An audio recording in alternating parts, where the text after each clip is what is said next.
Number 5 presents Where Art Thou, Romeo?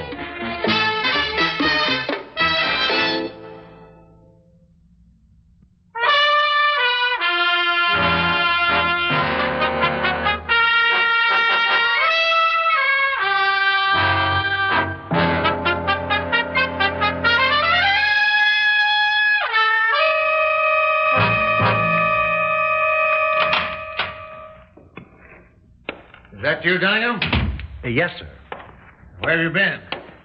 Just when I need you, you go off to some dusty museum or science lecture. I had an extremely interesting interview with Dr. August Merenheim. Oh, wonderful. Well, I just hope there'll be enough scientists in Brazil to keep you happy. Brazil? Oh, Brazil isn't advisable, Mr. Bains. Well, when you can come up with something better, let me know. Well, if you're caught jumping bail, you will lose any real chance for freedom. Yeah? Well, there comes a time when all the best lawyers just start going through the motions. If I go to trial this time, Dunningham, I'll go right from the courthouse to Leavenworth. So let's start to pack. I agree about the trial, sir, but the state and the local authorities are anticipating that you will run, and whatever cash you take with you will be confiscated. You don't need to spell it out for me. I have a selfish interest, sir. I would prefer that you remain free and that my salary go on uninterrupted. Therefore, I'll suggest a far safer method of escape. I'm listening. I'm simply proposing that you die and be buried in Ireland, as you've requested in your last will and testament. No, it won't work. The lawmen won't buy a phony death certificate. They'll want to take a good look at the corpse. Well, Mr. Bains, my interest in science is not as haphazard as you think. Death can be simulated. If you recall Romeo and Juliet, Juliet was given a potion by the kindly friar. Skip the fairy tales and get to the point. Yes, sir. For some weeks now, I've been in contact with Dr. Merenheim. Oh, who's he? Well, this gentleman is an obscure scientist who published a small paper on the possibilities of suspended animation. He sees it as a means of protection for astronauts in extended space flights. To all outward appearances, the subject would seem to be dead, but would awaken when the effects of the drug wore off. And if a doctor examined the body?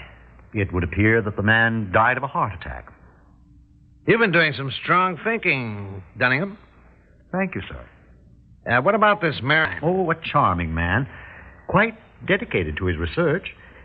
His only complaint being that the government space program hasn't shown much interest in his experiments. You see, so far, he's been able to induce suspended animation for only 3 days, and that only in laboratory animals. What? Dunningham, do you think I'm nuts? Are you expecting me to be the first human to take a slug of that drug? Oh, no, sir. I will be the first volunteer. I have complete confidence in Dr. Merenheim, and just think, sir, this is my first opportunity to make a contribution to science. Oh, yeah? Well, it may be your last.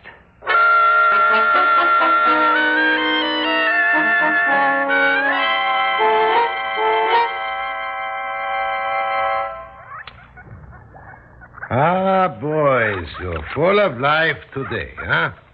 Now, let me listen to your heart, Alpha. Yeah. Good. And now you, Beta. Fine.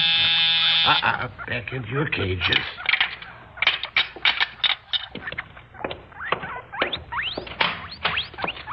Good afternoon, Dr. Merenheim. Mr. Allen, come in. Thank you. Well, I have good news to report, Doctor. My employer, Mr. Essex, has studied the results of your experiments, and he has decided to accept my recommendations. Decided to accept? Oh, Mr. Allen, you don't know how much How can I thank you? Oh, nonsense. I merely did my job. I convinced Mr. Essex that your work was of tangible importance, unlimited in application. Work that he would be proud to sponsor. Of course, as I mentioned in the past, Mr. Essex insists that certain conditions be met. Naturally. You told him my estimate for a new laboratory at the staff? Well, he feels $100,000 is an insignificant amount. He insisted that we immediately place at your disposal $500,000. $500,000? Oh, please, it is too much. No, nonsense, Doctor. And now, the conditions. Actually, there is only one. You're to provide me with a dose of the drug with instructions as to its administration. Now, if it works on me, then you shall receive all that Mr. Essex promises. I never expected. Well, if you... Oh, all right.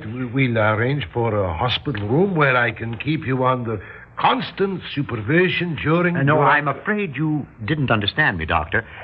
Mr. Essex wishes to see the effects for himself. He can come to the hospital. Anonymously? Come, Dr. Merenheim. With $500,000, you'll be able to... But Mr. Essex, is he a scientist? How can he observe... Mr. Essex is a philanthropist, but he isn't a fool, Doctor. If the drug works, I will return in 3 days with a check for $500,000, and you can start your experiments on a full scale. But if it doesn't work, you will probably never hear from Mr. Essex again. Where will the drug be given to you? I should be there. Are you worried that it isn't safe? There could be complications. You may sleep a little longer than 3 days, or perhaps less. I should be there. If there are complications, Mr. Essex will send for you. Mr. Allen, I have complete faith in my drug. But faith alone. Please. This is a scientific matter. It should be conducted only scientifically. All right, Doctor. I'll report our conversation to Mr. Essex. I hope your reluctance won't cause him to doubt. But he's a strange man. It's entirely possible that with a single shake of his head, he will instruct me never to mention your experiments again. So good day, Dr. Merenheim, and... Wait, please. All right, Mr. Allen. I will do as Mr. Essex asks.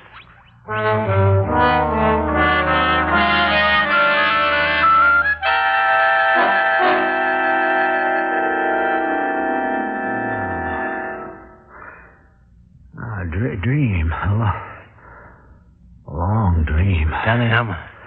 Huh? Dunningham. You're coming out of it. Oh, Mr. Bains. Come on, pal. Sit up now. Oh, how long was I under? 72 hours and 43 minutes. Oh, How do you feel? Well, it's strange. I feel nothing. It couldn't have been 3 days. I was beginning to wonder if you hadn't gone to sleep for all time. That's all I would have needed, the cops to find a corpse. Why, I'm not even hungry. What's happened since I took the drug? Nothing much. My lawyer came up with a big idea. He wants me to cop a plea. Maybe get off with only 15 years in the pen. Well, that hardly compares with 3 days in a coffin. Yeah. Do you feel completely okay? I mean, no hangover or anything? I believe you're less worried about me than you are about yourself. That's right. Well, you've had these 3 days, Mr. Bains. Have you come up with a better, more foolproof plan? Okay, Dunningham. It'll be up to you from here on. The coffin, the plane tickets, getting my dough, putting it into the line of the coffin. First things first, sir. Oh, yeah, right. You'll have to get another dose of the drug from Merenheim. And then you've got to do something. Oh, yes, sir. I understand.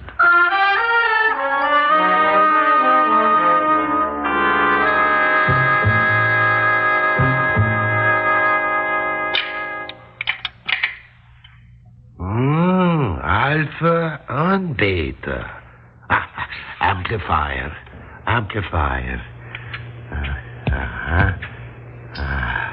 Good.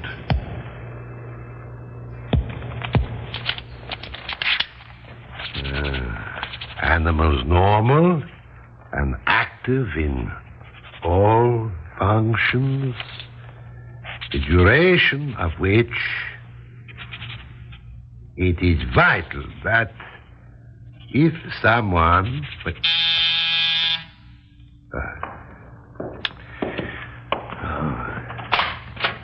Well, Mr. Allen, I'm glad to see you, sir. Well, I'm delighted to say that the experiment went exactly as you predicted, Doctor. Good, good. Now you must give me as full a report as you can. Your sentence, memories, time lapsed, everything. Well, now, I'm sorry, Doctor. I can't spare the time to do that. I need another ampule of the drug. Another ampule? Why? Mr. Essex would like to repeat the experiment. Oh, that's impossible. It may be dangerous if you take another dose so soon after the last. This is it, isn't it? Yes, but please, Mr. Allen, you must listen. I am listening. Now, there's no cause for alarm, but you must allow me to follow my experiment through. Yes, I will give you no more doses of the drug until I have observed you over it of several weeks. Oh, this isn't for me. It's for Mr. Essex. For Mr... What? Oh, no, I won't permit it. Mr. Allen, we must proceed in an orderly fashion. Exactly, Dr. Merenheim. And as I promised, I've brought you a gift from Mr. Essex. But I'm afraid it isn't the gift you expected. A gun? How observant, Doctor.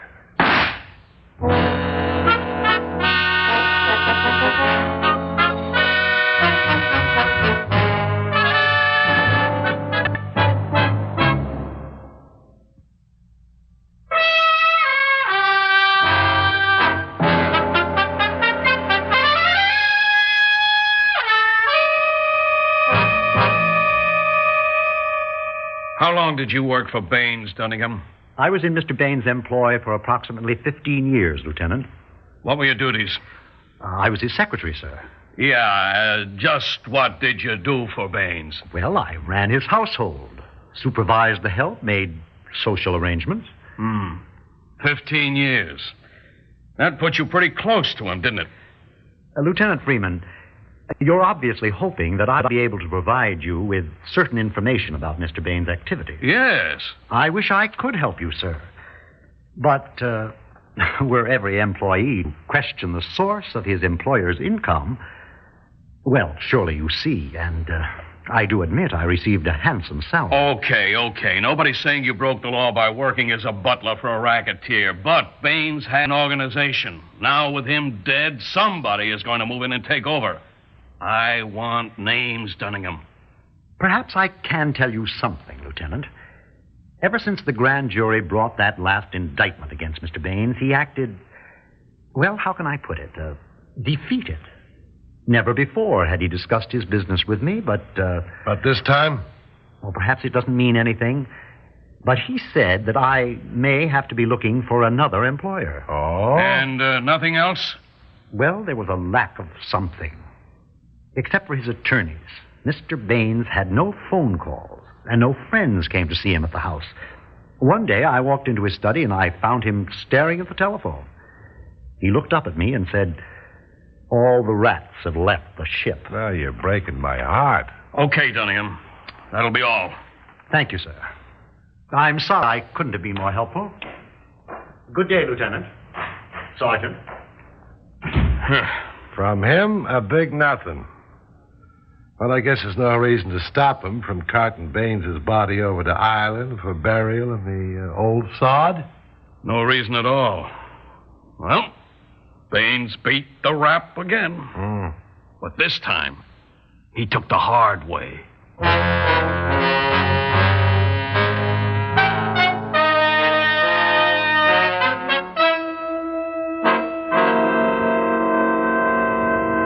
Mr. Baines?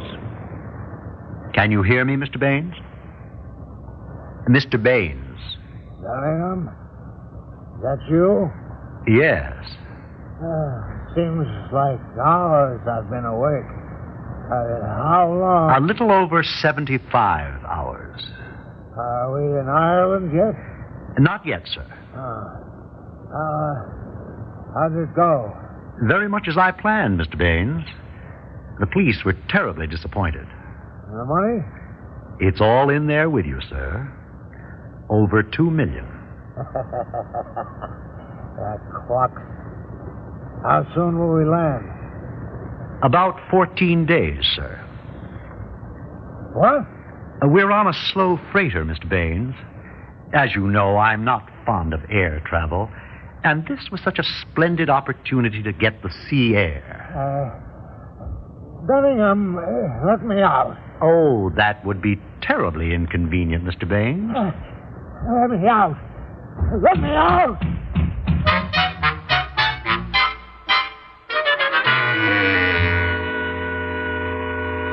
It just doesn't make sense, Freeman. A little old scientist, bachelor, no enemies. He had one. Yeah. Oh, we got our work cut out for us. The medical examiner guessed that Marenheim was killed 3 days ago. The same day that Bains dropped dead. Yeah, how about that? Well, this is one job Bains has nothing to do with.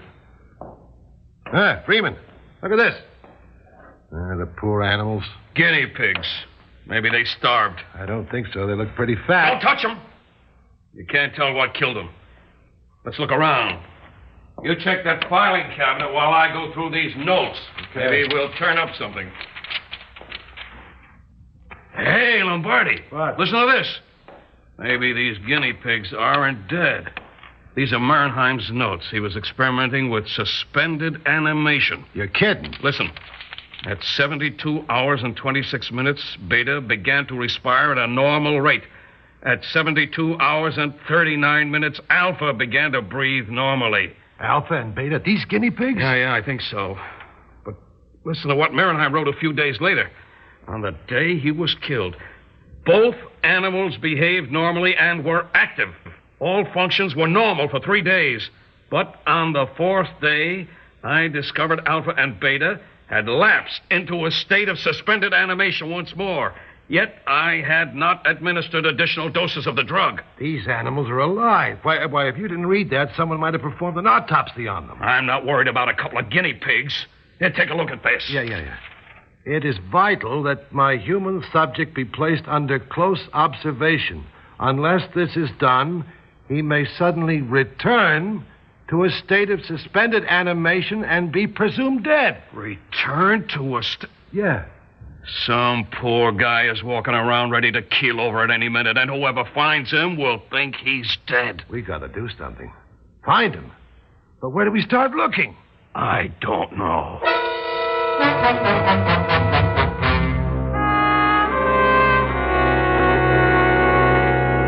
Dunningham, please.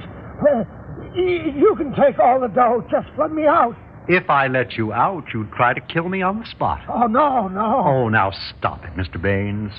After all, you intended to kill me after you were free. That's not true. With Marenheim dead, I'm the only man remaining who could ever tell that you returned to life. Surely you thought of that. I'm merely beating you to the punch. I tell you I won't.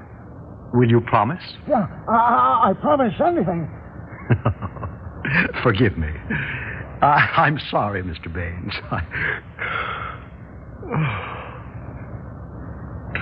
But when I open this casket, you'll be dead. Really dead. Oh, I can't imagine what's wrong with me. This air down here in the hold is a bit thick, but... May I suggest that you get... Dunningham, give me a break, please. Don't let me die in this box. Not this way. Dunningham, answer me, please. Dunningham! Dunningham!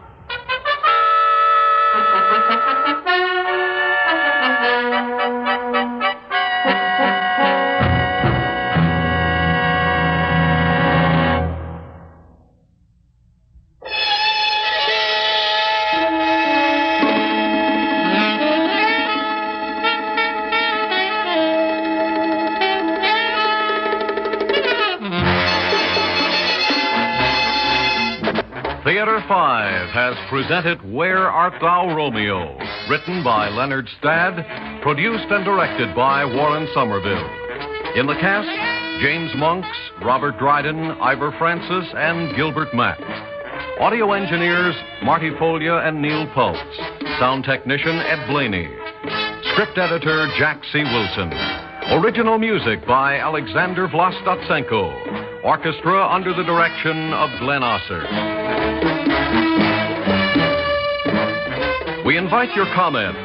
Write to Theater 5, New York 23, New York. That's Theater 5, New York 23, New York. This is Fred Foy speaking.